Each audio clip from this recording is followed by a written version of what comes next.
Hi guys, electric flux and Gauss theorem. Electric flux, electric flux linked with any surface is defined as the total number of electric field line that normally pass through that surface. Means electric flux किसी surface से linked होती है and the number of electric field line is called electric flux. Total number of total electric flux phi over the whole surface is due to an electric field E. एक electric field E के द्वारा, electric field intensity E के द्वारा total flux कितने गुजरते हैं, E is equal to close integration of surface E dot D S is equal to E D S cos theta. A dot B का formula होता है A B cos theta. that is used. It is a scalar quantity. SI unit of electric flux is Newton meter square coulomb minus 1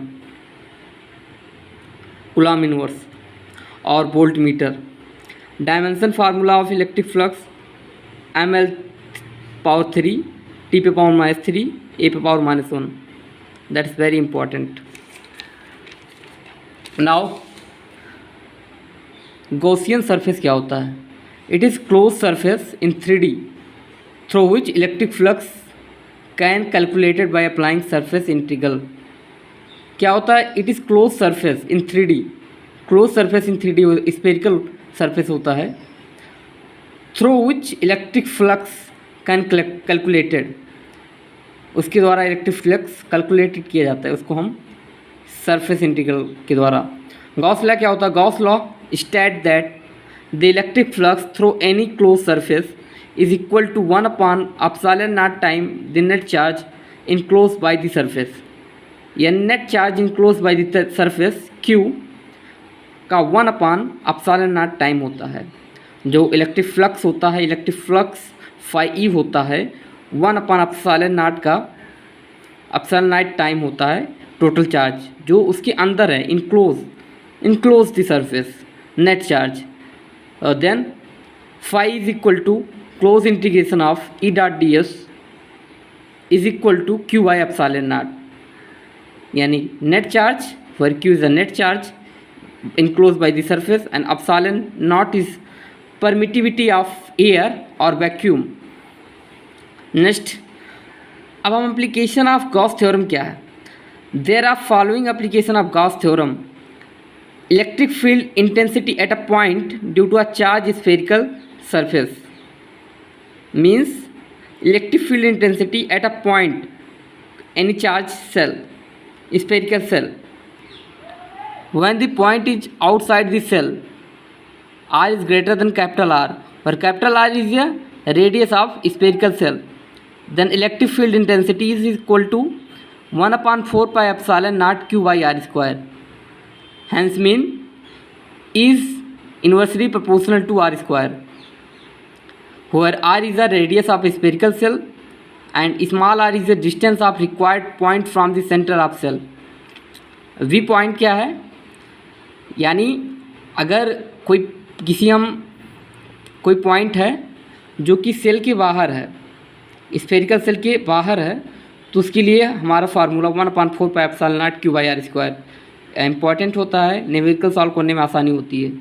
when the point is on the surface of spherical shell R is equal to capital R, then electric field intensity is equal to 1/4 pi epsilon naught q by R square, capital R square, और E is equal to epsilon by sigma by epsilon naught, where sigma q by A is the surface charge density. जो sigma है वो surface charge density है and epsilon not permittivity of air. The electric field intensity at a surface of A spherical shell does not depend on the charge. The electric field intensity surface पे होती है, वो charge पे depend नहीं करती. Important point, keep in mind. When the point is inside the spherical shell R is less than capital R, then electric field intensity is 0. The electric field intensity at all the point inside the cell is always 0. Yeah, second point, electric field intensity at a point due to a non-conducting uniformly charged sphere. Non-conducting uniformly charged sphere at a point outside this sphere. क्या होता है? Spare एक solid होता है, ठीक है, और cell होता है खोखला होता है अंदर से. स्पेयर की बात कर रहा है, non conducting. Eight a point outside the sphere, capital small r is greater than capital R, the electric field intensity E is equal to 1/4 pi epsilon naught q by r square, normally same as cell.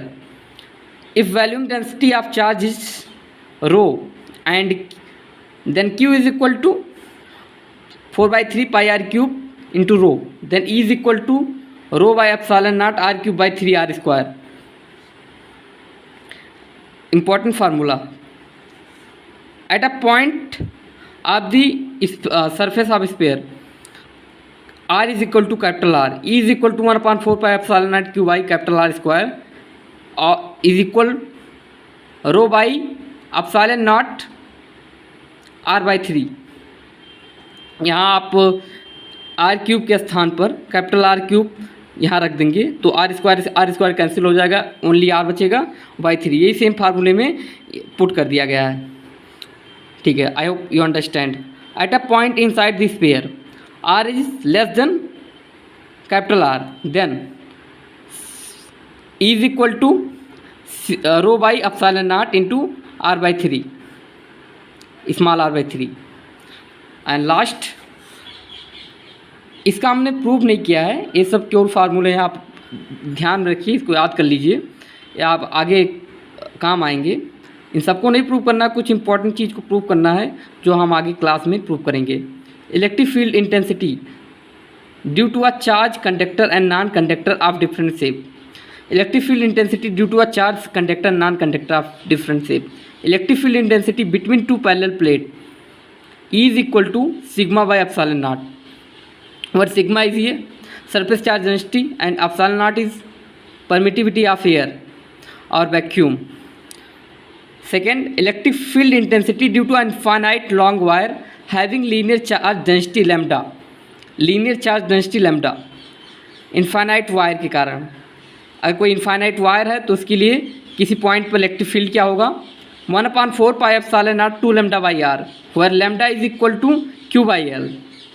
Q by L, L क्या है? Length है, Q charge है, और R क्या है? Distance of point. Electric field intensity near a plane conducting plate of infinite extension. Plane conducting plate, infinite extension, sigma by epsilon naught newton coulomb inverse, where sigma is equal surface charge density, और sigma equal क्या होता है? Q by A, area. Okay, surface है, area हो जाएगा. Electric field intensity due to a plane charge sheet, plane charge sheet non conducting surface of infinite extension. Infinite extension non conducting surface के लिए क्या होगा? Electric field sigma by 2 epsilon not, यहाँ 2 हो जाएगा, यहाँ से केवल एप्सिलॉन नॉट, यहाँ 2 टाइम हो, Newton coulomb inverse. when non conducting then sigma by 2 epsilon naught, where conducting seat then sigma by epsilon naught. Thank you.